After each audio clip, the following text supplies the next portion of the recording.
જય સ્વામિનારાયણ. એકવાર એક ભાઈ છે ને ગાડીમાં જતા હતા. તે ડ્રાઈવરે છે ને વોશિંગ્ટનની બ્રેક મારી. તે શેઠે પૂછ્યું કેમ બ્રેક મારી? તે કે મારા બાપાએ જમીન લીધી.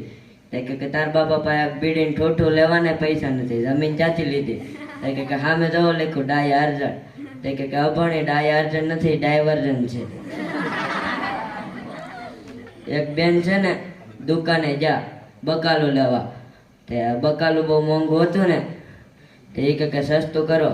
તો ઓલા ભાઈ કે અમને ન પહોંચ થાય. તે કે હું વર્ષો વર્ષ તમારે રોજ હું તમારે ત્યાંથી ને જ બકાલું લઉં છું. એટલે દુકાનવાળા ભાઈ કે મેં દુકાન ખોલી એનો હજી કલાક છે. નવા નવા લગ્ન થાય ને તો પત્ની કેવી રીતે બોલાવે ને એ તમે સાંભળો. એમાંય નામ અશોક હોય. પેલા લગ્ન થાય એટલે પેલા દી પ્રેમથી બોલાવે અશોક, એટલે અશોક આવીને સીધું ફીંડડું વળી જાય. પછી થોડાક વર્ષ જાય ને એટલે બોલાવે અશોક, એટલે અશોક આવે.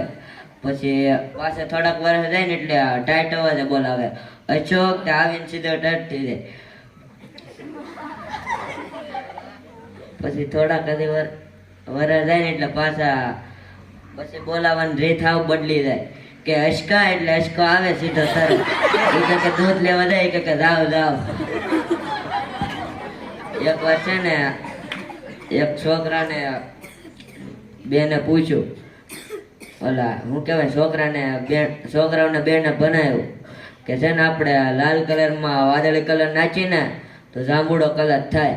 તો પછી બીજે દી પૂછ્યું ને તો છોકરાને સમજાણું કે જાંબો કલર થાય. તે બેને પૂછ્યું કે ભૂરા ઊભો થા, ઓલા શું કહેવાય લાલ કલરમાં વાદળી કલર ભેળવી તો જો કલર બને. તેણે જોતે રાઈડ નાખી જાંબુ જાંબુ. એકવાર છે ને સ્પ્લેન્ડર વાળો જતો હતો. તેણે ખટારા વાળાને પૂછ્યું કે સ્પ્લેન્ડર આવડે? તે કે ખટારો આખું તો સ્પ્લેન્ડર તો આવડતી જ હોય ને. તે આગળ ગયો. તે એસટી બસ વાળો હતો. એને પૂછ્યું એ કે સ્પ્લેન્ડર આવડે? તે કે બસ આખું આવડતી તો હોય જ ને. તે પછી થોડોક આગળ ગયો ને તો એસટી બસ વાળો આવ્યો ને ત્યાં સામો મળેલો ભાઈ પડેલો હતો. તે એસટી બસ વાળાએ પૂછ્યું તું તો મને પૂછતો હતો ને કે સ્પ્લેન્ડર આવડે કે નહીં? તે કે હું એ તો કહેતો હતો આમાં બ્રેક કી બાજુ આવે. જઈ દુર્યોધનને યુદ્ધ કરવા જતા હતા ને તો એ શકુને છે ને પીળી ધોતી પહેરી હતી. દુર્યોધને પૂછ્યું મામા શકુની તમે પીળી ધોતી કેમ પહેરી? તે ખોપસામાં શકુની લઈ ગયો ને કે કોઈને કહેતો નહીં, યુદ્ધમાં પછી સાલુમાં વહી જાય ને એટલે હાટું પીળી ધોતી પહેરી. એક ભાઈ બેઠા હતા ને તો એને ફોન આવ્યો. તે ભાઈએ પૂછ્યું કોણ બોલો? તે કે મૂકો. તો ફોન તો ઓલા ભાઈએ ફોન કાપી નાખ્યો. તો ઘડીક પછી પાછો આવ્યો. તે કે કોણ બોલો? તે કે મૂકો. 2-3 વાર આવ્યો ને પછી આવ્યો ને તે ઓલા ભાઈ કંટાળીને કે હું કહીને સ્વેટો મૂકો મૂકો. તે કે હું તમારો ભાણો મૂકો બોલું. તે કે એમ કે નહીં.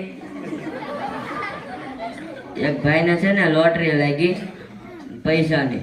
તે પૈસા લઈને જતા હતા ને તો વરસાદ આવવા મળ્યો. તો મેકવાન જે જગ્યા નથી. તે એણે વિચાર્યું કે કોક આગળ આવેલો જાય ને તો એને ધોલ મારીને એટલે પોલીસ વાળાને કહે એટલે હું જેલમાં આવી જાઉં અને પૈસા હતા ને બસી જાય. હવારમાં 500 રૂપિયા દઈને છૂટી જાય. તે એક બેન આવેલા જતા હતા ને એને ધોલ મારી. તે બેન કહે કે માફ કરજો, હું અહીંથી સમલા નથી લેવી, હું તો ઓલા મંદિરેથી સોરીને આવ્યા, તમારા હાથે મને નથી ખબર. અસ્તુ જય સ્વામિનારાયણ.